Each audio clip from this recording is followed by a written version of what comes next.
Welcome back, fellow geeks. It's your boy RJ here, and you're watching I Am Geek. Me and Dino Deadpool got something awesome for you today. Let's get into it. Open the door, get on the floor, everybody do that dinosaur. Open the door, get on the floor, everybody make that cold slaw.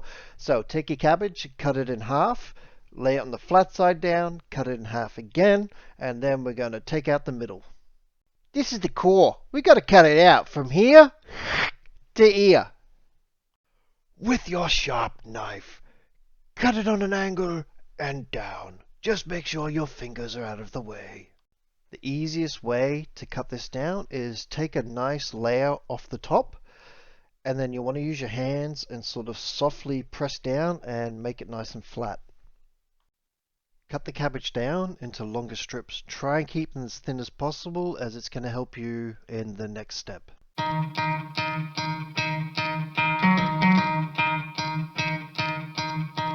You could try to play, but you're never gonna beat me. Look the other way, what I'm doing ain't easy. Bloody hands stained from the people who deceive me. Muddy hands break through the chains, go free me. Now add your salt, add your sugar, and get your hands in there because we need to soften this up. Give it a good old bear squeeze with those big old hands of yours. Now, keep squeezing until all the juices start running free. So, when you finish squeezing the living life out of your cabbage, it should look something like this. So the next step is put it in the fridge for another 2 hours to let all the flavors combine. After your 2 hours, take that cabbage out, add your vinegar to it, give it another good mix, and your cold slaw is finished. Now, put it back into the fridge till you're ready to apply it to your burger. Now let's get on to the good stuff that you're all here for, the meat. Gotcha! No, I'm kidding, the meat is coming up. All I've got here is some mustard and a little bit of liquid smoke, and I'm going to mix that together, and I'm going to use that as a wet rub. The next step is take that membrane away. So flip it over, get your finger under there and pull it back. If you're finding it a little bit hard, use the back of a spoon or a knife. Apply a nice coat of mustard to your ribs. For my dry rub for this recipe, I'm using paprika, celery salt, sea salt, white pepper kernels, and a little bit of sugar. If you want to know where to get these things, just go down aisle 8. They're all there. Grind your spice mix like you're playing Destiny or Path of Exile. I apply a nice coat of dry rub to my ribs. I don't want to go too over the top and make it too intensive with the flavor. Once I've added what I feel is enough, everyone is a little different, I just give it a little bit of a pat down, and I will leave it to the side for half an hour and let the flavors sink in. Cut your ribs down to the size of the burger roll or whatever type of roll you're going to be using.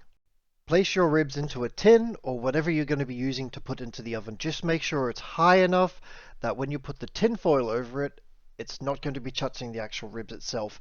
The ribs can touch together, just make sure they're not overlapping. Have you ever seen a more beautiful jigsaw puzzle in your life? So, now add in your juice. I'm using pineapple juice, or you could use apple juice. Just fill it up so it comes about halfway up the ribs, and then that's it. Make your tin as snug as a bug in a rug, and put it into the oven at 160 degrees for 3.5 hours. For my barbecue sauce, I'm adding in water, apple cider vinegar, paprika, sugar, molasses, pepper flakes, cracked pepper, and some sugar. That's it. Wee doggy, that's looking good. So now you got it boiling. Put in your corn flour and give it a good stir. Put it on a low temperature and let it simmer for another 10 minutes. Pull that aluminum foil back and reveal a thing of beauty. These ribs are perfectly cooked. Handle these ribs like you're handling a newborn baby, because these things are so tender. See, look, the bone just fell out. This is the make it or break it moment. We're about to do something that Dr. Strange can't do. Surgically remove the bone from the meat. With a nice light grip on top, grab that bone and slowly pull it out. As you can see here, I get a nice clean pull. Add your deboned ribs to a baking tray, smother them with a little bit of sauce, throw it back in the oven what you've got set to grill at 200 degrees for another 10 minutes. Bath time! If your sauce has got a little cold, just heat it back up again. Gently put your rib in there and throw some sauce on top of it, and that's it. We're ready to build our burger. There is no correct or wrong way to do this.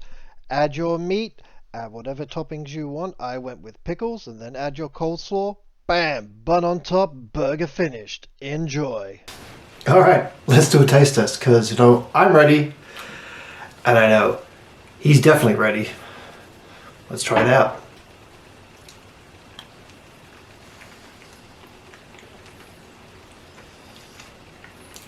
Wow. That's so soft and tender. So if any guys love your ribs, like me, definitely give this a go. Alright guys, well that's the video for today. So remember, like the comment, yeah, that doesn't really work. So give me a like, write in the comment if you got something to contribute or if you want to see something different. Also subscribe to my channel, it's a really big help.